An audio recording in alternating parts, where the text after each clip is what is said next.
Yes? School is in session.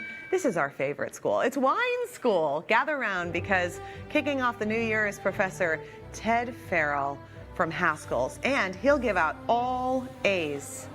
He was definitely the valedictorian. I know that for sure. He's going to join us to answer your wine questions. Am I accurate in saying that? Valedictorian. Oh, because I pour the wine.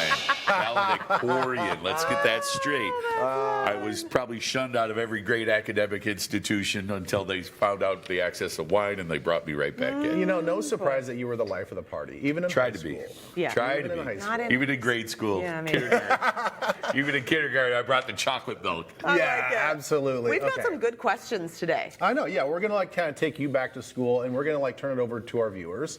They've got some questions for you. Are you ready for the first one? I am on the spot and ready to do this. Okay, this one is from all the way in San Diego. We got Lovey viewers. in San Diego. Oh, I wonder who this is, Ted. Yep. She wants to ask, what's a good hostess gift? Now, with a good hostess gift, you can really run the gamut. I mean, you could give something that you like, you could give something you know that they like, but the bigger thing is you want to do a universal thing, so give sparkling wine. Oh, yeah. It's so universal, it's so easy to do, to give that, and there's such a range. You know, you could start out with some of the Proseccos like we have here. You could graduate all the way up if you're, you know, that kind of baller and giving out champagne and all that kind of stuff. Because it goes so well with everything. Because you might give somebody your favorite Chardonnay. They don't drink Chardonnay. Sure. There's a problem. They, you know, Sauvignon Blanc, same thing. Or a big giant cab and the person's like, I only drink Pinot. Where a sparkling wine, they're going to use it, they're going to drink it, and they're going to enjoy it. It's fun to have. Okay, so what do we like about this? Is this that one that we get to try? This is the one. Just so Okay, get this in is there. the one. Okay. This is the Bacio della Luna. It's Yeah. a Prosecco, obviously. It comes from Italy, but it translates as the kiss of the moon.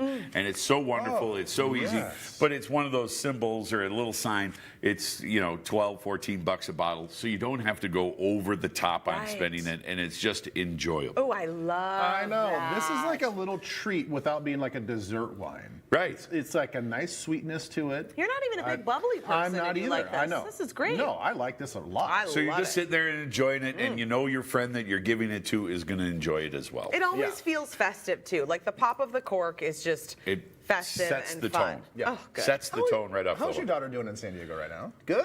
Well, it was supposed to be a secret, but she is tearing it up. Just joined a sorority. She keeps on rubbing it in. It's like 80 degrees right now. I know. Now, you know, so yeah. Well, we're every suffering. day is 80 degrees in San Diego. Yeah. Good. There's no Amazing. change. Yeah. There's no change. It's great. Okay, Wayne wants to know, when I open a bottle of wine, sometimes, now this has not happened to me, but I've heard this. Really? There's mold on the top of the cork. Does that mean it's bad?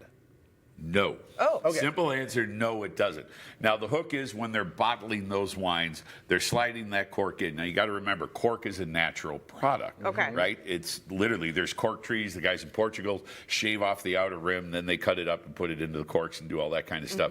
I did bring a bottle. It won't translate well because this is one of the bottles that I think Wayne brought to us. There's a little bit of kind of green mold on top of that cork if you see that. Tiny. But what happens is you have a living product, even though, you know, it's harvested, Yeah. with a little bit of wine on there, it can form, right? And then Sure. they put the capsule on there. What's going to happen when you have a little bit of wine and a little bit of living product like a cork? It's going to go bad, or it's going to create something. Yeah. But a little bit, it's like the rind on a brie cheese. Yeah. You know, it's not bad. Things can happen. You know, we can get into the whole crazy realm of things where in the late 90s, wine demand got so big that the cork demand got so big, and people were using substandard corks. A lot of bad wine or a lot of good wines are getting abused by crappy corks. So then they all of a sudden start doing the Stilven or the screw cap. The screw top. Yep. Now, a little note: one of the first big companies that did screw caps was an outfit called Plumpcheck.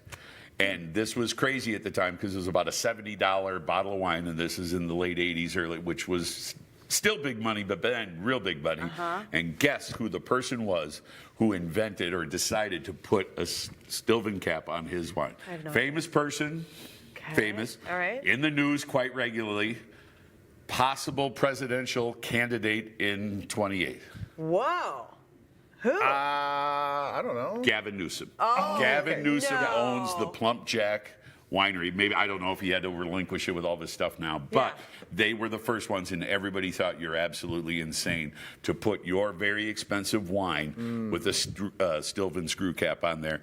Now, they're proven right, but you know, the interesting thing about it, the Stilven, the screw cap is a great way to preserve it for the short term. Interesting. Yeah, love a little okay. bit of history. All right, let's get to a couple more. Can you really taste the difference between a cheap bottle of wine and an expensive bottle? Janice wants to know this. I think this is a great question. Janice, you put us on the spot, and yes, you can. Okay. Now we have a little comparison here. We have two different Pinot Noirs. Okay. So on your right is the Tisdale Pinot Noir. Okay.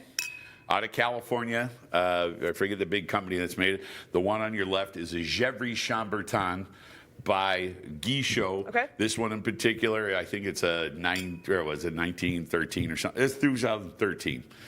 This one, we can get into the little label that has the seal of whatever. Yep. But the interesting thing about it is when I first opened them up on the side, you're kind of like, uh-oh, they kind of taste similar. But then the cheaper one dissipates and falls apart real quick. And then the more and more you kind of chase them side by side, you find out this is so much thinner, it's so much lighter. Yeah. There's nothing there where the Gevrey Chambertin, powerful wine, a lot of flavor, a lot of robust character to it. I think what's interesting about this is you're never saying that you have to spend a ton of money to get a great bottle of wine. You can get great bottles of wine for mid. Yeah. But I mean, when you're talking like $5 to $50, you're gonna taste it. You're going to notice a difference. And that's the real fun about kind of kicking through the vineyards and trying your different bottles of wine, because you know you're going to find a great bottle of wine that's, let's say, $10, $15. That's your every day. I always call it your Monday through Thursday wine, where you're enjoying that. You come home, you had a long day, you just want to drink that. You don't want a recycle bin heart attack because you have 10 of them in the bottle, but you're enjoying it. But you know, there is a difference. This one gets, the other one, the Gevrey Chambertin, gets more oak exposure. It's better vineyards. It's, you know, there is a difference. Very good. Yeah. Ted. Good job, Ted. All right, listen, we got a couple more. We're going to have to get to them next time. Yeah, next time. The bell's ringing. Ding, ding, ding. Oh, School's man. out. Class is is out. over. Class is dismissed. Geez, I don't feel tardy. There we go. That's right. All right, you can find the wines Ted shared today at Haskell's 10 Minnesota locations, including Plymouth, the Highland Park neighborhood of St. Paul, and in Maple Grove. And they also deliver homes in the metro as well. They don't deliver actual homes. No, but deliver they'll to deliver your home wine to in the metro. You get what I'm saying. You can expand your business. Next, new vision in the new year. Sounds pretty good. Dr. Chu is here. He's going to talk about some exciting vision correction technology. Twin Cities Live is coming back after the break.